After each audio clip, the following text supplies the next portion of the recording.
Today, we're looking at a really interesting historical moment. We're using excerpts from the life of Sri Ramakrishna, a complete biography. And our focus is going to be on the interactions, the really significant ones, between Sri Ramakrishna, the famous mystic, and the Brahmo Samaj. Right, that 19th century reform movement in Bengal, super important. Yeah, pivotal. So the mission here for you listening is to really get a handle on what this relationship was like. What did both sides take away from it? And what can we learn maybe about interfaith stuff, spiritual understanding? Exactly. And a key player here we have to mention is Keshab Chandra Sen. He was leading a major part of the Brahmo Samaj then. He's central to this whole connection, really. It's a great setup, isn't it? You've got this deeply traditional Hindu figure Rooted in mysticism, meeting this group that's, quite influenced by Western ideas, trying to reform things. You could already feel the potential for, interesting conversations. Maybe some friction, too. Definitely some different viewpoints. Okay, so let's dive right in. That first meeting. Right. So the records point to March 1875. It happened at Jogopal Sen's garden house in Bulgaria. Okay. But what's really interesting is that Sri Ramakrishna had sort of seen Keshab before this from a distance. Oh, really? Yeah, he saw him meditating at the Adi Brahmo Samaj, and apparently he was quite impressed, felt his sincerity. He even had this vision. A vision? Yeah, in Samadhi, that deep spiritual state. He saw Keshab as a peacock. A peacock? With a ruby in its head. And the symbolism, according to the biography, was pretty specific. The big tail spread out, that was his followers. Makes sense. And the ruby. That represented his Rajasika nature, his active, passionate side, how he engaged with the world. That's quite an image to have of someone before you even properly meet them. So, okay, the actual meeting happens. Sri Ramakrishna arrives with Ray Day, his nephew. And his opening line to Keshab is just fantastic. It's something like, hey, I hear you've seen God. Tell me about it. Basically, yeah. I hear that you have seen God, so I have come here to hear about it. So direct. Incredible. No small talk there. Not at all. And then things got even more, intense. Sri Ramakrishna starts singing this devotional song to Kali, the Divine Mother. With his usual fervor, I imagine. Absolutely. And then boom, he goes into Samadhi. Right there in front of them. Right there. And for Keshab and the other Brahmos, this was completely new territory. They weren't really familiar with these deep trance states. So what did they do? Well, Sri Day knew what to do. He apparently brought him back to, normal consciousness by chanting Om in his ear. Wow. That itself is such a blend of traditions, isn't it? The ancient mantra in this new setting. It really is. And after coming back, Sri Ramakrishna started sharing these amazing parables, to explain the nature of God. Ah, yes, the parables, like the one about the blind men and the elephant. Exactly. Such a brilliant illustration. Each man touches a different part, the leg, the trunk, the tail, and thinks that's what an elephant is. But they're all wrong, or at least incomplete. Right. The key takeaway being that our own perspectives, however valid they feel, are just inherently limited when we try to grasp, the totality of God. We only get fragments. It's a classic for a reason. And what about the chameleon? Ah, yeah. The chameleon story. One person sees it as red, another sees it green, maybe someone else sees it blue. And they argue about who's right. But the point is, the chameleon can be all those colors. God's nature is multifaceted, ever-changing, not stuck in one description. God isn't limited by our definitions. Precisely. God shows different aspects to different people, maybe at different times. And there was another one about an ant. Oh, the ant in the sugar hill. Yeah. Can an ant carry the whole hill in its mouth? Of course not. So it's like our minds trying to fully comprehend God's immensity. It's just impossible through intellect alone. You eat a grain, maybe, but not the whole hill. It points to needing grace, divine help for true realization. These are such simple, powerful ways to convey profound ideas. How did Keshab react to all this? He was a major leader himself. That's what's so striking. The biography says he felt like a child listening to Sri Ramakrishna, completely captivated, listening with real reverence. Really? Despite his own standing? Absolutely. It says, every word the master spoke just hit home, resonated deeply. That first meeting clearly shook him up in a good way. It must have challenged his own framework. Definitely opened him up to, different ways of seeing spiritual reality. Okay. And then there's that slightly odd phrase Sri Ramakrishna uses, your tail has dropped. What's that about? Yeah, it sounds strange out of context, but he explained it with another analogy, a tadpole. Right. Oh, As long as the tadpole has its tail, it can only live in the water, right? But when the tail drops off, it becomes a frog and can live both in the water and on land. I see. So he's saying Keshab. He's saying Keshab had sort of moved beyond the limitations of Lassian spiritual ignorance. The tail was gone. So he could experience divine bliss, live in that water, but also function perfectly well in the world on land. That's a really powerful metaphor for being spiritually liberated, but still engaged with life, not needing to totally withdraw. Exactly. It's about transcending inner limits, not necessarily outer circumstances. So this first meeting, it wasn't just a one-off. It really sparked something. Oh, absolutely. Karabo was deeply drawn in. He started actively seeking out Sri Ramakrishna more. How so? Well, he'd send his own followers over to Dakshinswar, where Sri Ramakrishna lived, just to be around him. And Keshab himself visited frequently, often with other devotees. For long talks, it sounds like. Yeah, not just quick visits, deep spiritual discussions. And Sri Ramakrishna would also go into Calcutta to see Keshab sometimes. Plus, there were these regular invitations for the Brahmo Samaj anniversary celebrations. And Keshab didn't keep these insights to himself, did he? He shared them. He absolutely did. He saw the value in what Sri Ramakrishna was saying and started publishing his teachings, or at least accounts of them, in newspapers. Both English and Bengali ones. Getting that message of, hope and spiritual depth out to a much wider audience. That's significant. And what about the specific teachings Sri Ramakrishna shared with Keshab during this time? Well, a big one was about the unity of Brahman, the ultimate formless reality and its power, its Shakti. He used that analogy of fire and its burning power. You can't have one without the other. Exactly. Inseparable, but you can talk about them as distinct aspects. He also spoke about the oneness of God, the devotee, and even the scriptures, all pointing to the same source. That sounds quite Advaitic, non-dualistic. How did Keshab, coming from the Brahmo perspective, take that? Interestingly, the biography notes, he initially found the idea of the guru, God, and the devotee being fundamentally one a bit difficult. He hesitated with that. Which maybe isn't surprising, given the Brahmo emphasis on a more personal, transcendent God. Could be. The influence of Western monotheism might have made that oneness concept harder to immediately grasp. But Sri Ramakrishna was gentle, apparently. He didn't push it. He let Keshab mull it over. Patient. Very. And the text says that over time, Keshab did start to grasp these deeper Vedic ideas more fully. He even took up specific spiritual practices because of Sri Ramakrishna's influence. So there was real practical impact. Definitely. You see Keshab showing immense respect, bringing offerings, sitting at Sri Ramakrishna's feet like a student. Humbling himself? Yeah. There's even that nice little story about eloquence. Sri Ramakrishna teases him a bit, says something like, "You charm everyone with your words, let me hear some." Huh. And Keshav's response? Super modest. He says something like, it'd be like vending needles in a blacksmith shop. Totally pointless for him to speak when Sri Ramakrishna is there. He says it's the master's words that really matter. That really shows the shift in their dynamic, Keshab acknowledging Sri Ramakrishna's spiritual weight. Completely. But this growing closeness, it happened against a backdrop of some real-world difficulties for Keshab, didn't it? That whole controversy around his daughter's marriage. Ah, yes. The Cooch-Bihar marriage in 1878, that was a huge deal. Can you remind us what happened? Sure. Keshab allowed his daughter, who was under 14, to marry the Maharaja of Cooch-Behar. The problem was, this went directly against the marriage reform laws that Keshab himself had championed within the Brahmo Samaj. Ooh, that's awkward. To say the least. It caused a massive split in the movement.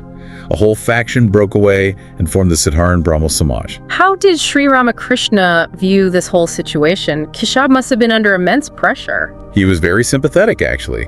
His view was sort of fatalistic, you could say. He felt things like birth, death, and marriage are ultimately in God's hands. So he didn't condemn Keshab? No, he apparently defended him, saying Keshab was acting out of his duty as a father, not deliberately flouting religious principles. He stood by him when many others were critical. That must have meant a lot to Keshab. Did this controversy change Keshab personally? It seems so. The biography suggests that facing all that criticism pushed him even deeper into his spiritual quest.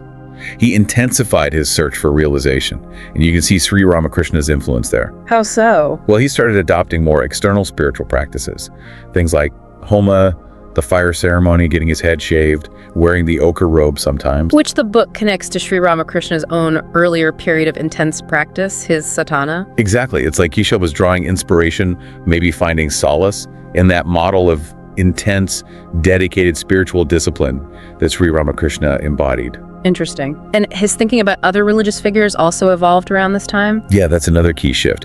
Influenced by Sri Ramakrishna's universal outlook, Keshab began seeing figures like Buddha, Jesus, Chaitanya, not just as founders of separate religions, but as expressions of the same underlying truth. Precisely. Different channels for the same universal spirit. This was a big step towards his idea of the new dispensation.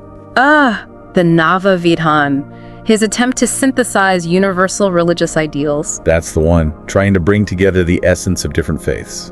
And Keshab's personal reverence for Sri Ramakrishna just kept growing, didn't it? The stories are quite something. They really are. Stopping his sermons just to greet Sri Ramakrishna when he arrived, asking him to bless his home, his personal spaces. And even worshiping him with flowers in his private meditation room. Yeah, that's extraordinary, isn't it? It shows just how profound an impact Sri Ramakrishna had on him personally, spiritually. But the biography is careful to point out they still had different approaches, fundamentally. Right. Keshab's new dispensation was very eclectic, trying to blend things together. Sri Ramakrishna, while respecting all paths, always seemed to emphasize the importance of each person following their own specific path, their own inclination, deeply and sincerely, not necessarily creating a new synthesis for everyone. A subtle but important distinction. So the influence wasn't just on Keshab, but it rippled out into the wider Brahmo Samaj movement. Definitely. Both parts, Keshab's Nava Vidhan and the Saharan Brahmo Samaj group that split off, felt the impact. How did that manifest? Well, members from both sides were apparently quite moved when Sri Ramakrishna would join their prayers or sing their hymns. He just participated so wholeheartedly. They felt a connection despite the theological differences. Seems like it. Yeah. And his ability to guide people within their own framework was key. Because he had experienced God in so many ways with form, without form he could kind of meet people where they were. And help them deepen their own path without necessarily converting them to his exact viewpoint. Exactly. Gently nudging away prejudices, maybe, but always respecting their path. He even told them, take what makes sense to you, what you can understand now, and leave the rest. No pressure. Very wise. Okay, let's dig into some specific areas where his influence shifted Brahmo thinking. The idea of God as mother seems huge. Oh, absolutely central. Before him, a lot of Brahmo worship focused perhaps more on God's majesty, power, the creator aspect, more paternal, maybe. Right. Sri Ramakrishna really brought in this intensely personal, intimate, loving relationship, the kind a child has with its mother. Total trust. Total love. And he used that analogy, didn't he? About a son not caring about his father's wealth, but just wanting his father's love. Yes. Why focus on God's attributes, how many mansions and gardens God has, when you can just love God directly, like a child loves its mother? Yeah. It shifted the focus to bhakti, to devotion. A real emotional shift. He also seemed to push back against limiting God. Definitely. The Brahmos, influenced partly by Western thought, maybe tended towards defining God, perhaps emphasizing the formless aspect. Sri Ramakrishna kept saying, you can't put limits on God. God is both with form and without form. And infinitely more besides. No human mind can possibly box God in. He stressed the boundless nature of the divine. And this ties into his view on image worship, which was a major point of difference with the Brahmos, wasn't it? They were generally quite anti-images. Strongly so. They often saw it as, base idolatry. But Sri Ramakrishna used these brilliant, simple analogies to help them see it differently. Like water and ice. Exactly. Water, formless Brahman, can freeze into ice. God with form. It's the same substance, just a different state. It doesn't diminish the water to acknowledge the ice. Or the toy apple representing a real apple. Or a photograph reminding you of your father when he's away. The image isn't the thing itself, but it points to it. It's an aid, a symbol to help focus the mind and heart, especially for beginners. So he wasn't saying the idol is God, but that God can be reached through the idol. Precisely. It's a valid means for many people to connect with the divine. He helped them see the psychological and spiritual value in it, moving beyond just labeling it superstition. He also talked about the link between Brahman and the world, didn't he? That you can't really separate them. Right. He explained them as correlated ideas. You can't think of the absolute Brahman without also thinking of its manifestation, its power, the world. One implies the other. So focusing only on the formless was, in his view, also incomplete. Just as incomplete as only focusing on a form, you need the whole picture. And he offered this kind of layered understanding of God. Yeah, a very comprehensive view. God as immanent, present in the creation with form. God as Ishvara, the personal God with attributes, creator, preserver, destroyer, and God as the absolute, Brahman, beyond all form and attributes. And he saw this as a way to potentially bring different viewpoints together. He suggested it could reconcile various sects and philosophies, yeah. It acknowledges the validity of different levels of understanding and experience. It's fascinating to see these ideas land, and the book includes reactions from key Brahmo leaders themselves. Let's start with Pratap Chandra Majumdar. He was close to Keshab, right? Very close. And his description is quite insightful. He calls Sri Ramakrishna's Hinduism strange, which is telling. Strange how? Strange because it wasn't narrowly defined. Majumdar saw him embracing Shiva, Kali, Rama, Krishna, and Vedanta all at once. He wasn't just sticking to one school. An all-encompassing approach. Exactly. Majumdar noted he was a deep meditator on the one formless infinite deity, yet he also deeply revered idols. He got that Sri Ramakrishna saw these different deities as like forces or aspects pointing back to that formless reality. And Majumdar respected that. Immensely. He famously wrote he'd gladly sit at his feet to learn. And significantly, he credits Sri Ramakrishna with helping him understand God as Mother better, and also gaining a new appreciation for India's diverse deities. That's quite an admission. What about Pundit Vijay Krishna Goswami? His journey was a bit different. Yeah, Goswami was initially a strong Brahmo, very much with Keshab, but he later left after the Kuch Bihar marriage issue. But his connection with Sri Ramakrishna was profound. He was deeply impressed. Totally struck by his saintliness. They became friends, and this friendship really fired up Goswami's own desire for direct spiritual experience. And it changed his views on deities, too. Critically, yes.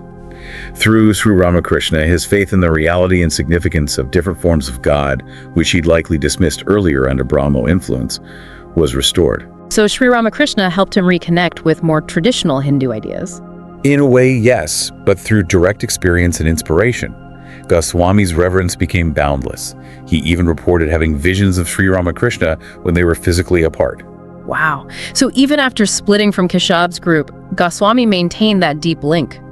Now, Pundit Sivanath Sastri offers a more, perhaps critical or nuanced view. A bit, yeah.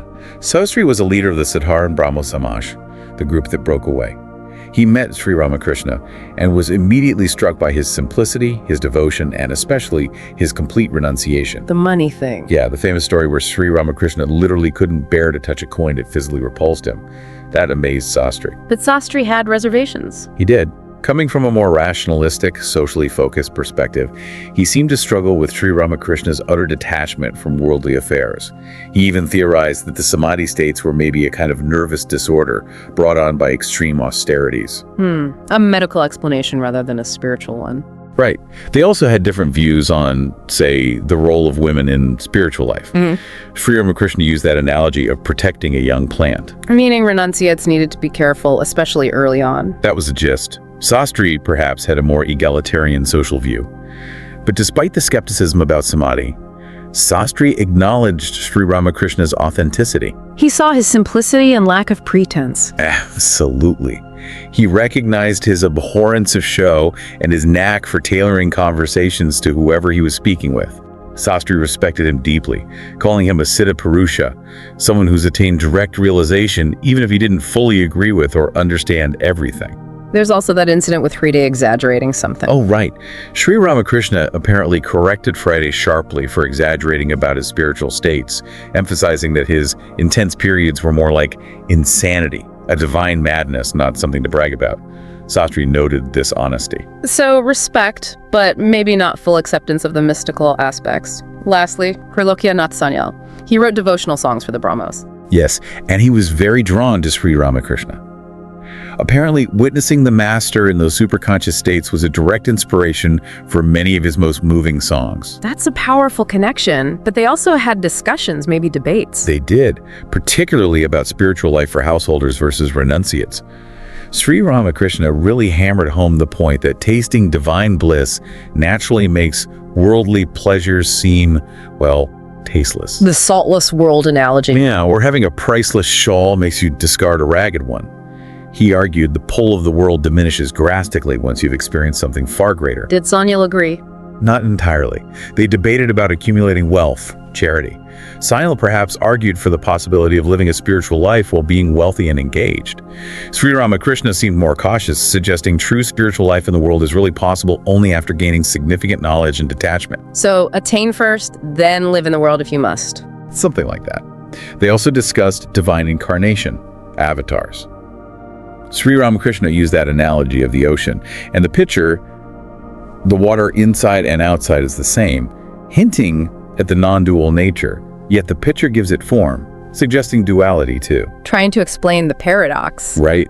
And he directly challenged Trilokya, asking about his own experience of divine bliss. He used analogies like shoes protecting you from thorns, faith protecting you in the world. And he called Trilokya a frog in a well. Well, he compared people without direct experience to that, yeah. Limited perspective.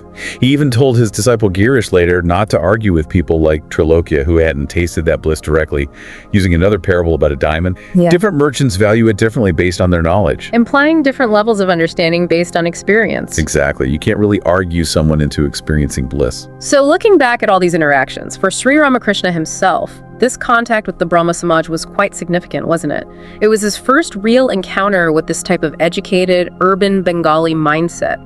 Absolutely. His own background was rural, his life was intense, sadhana.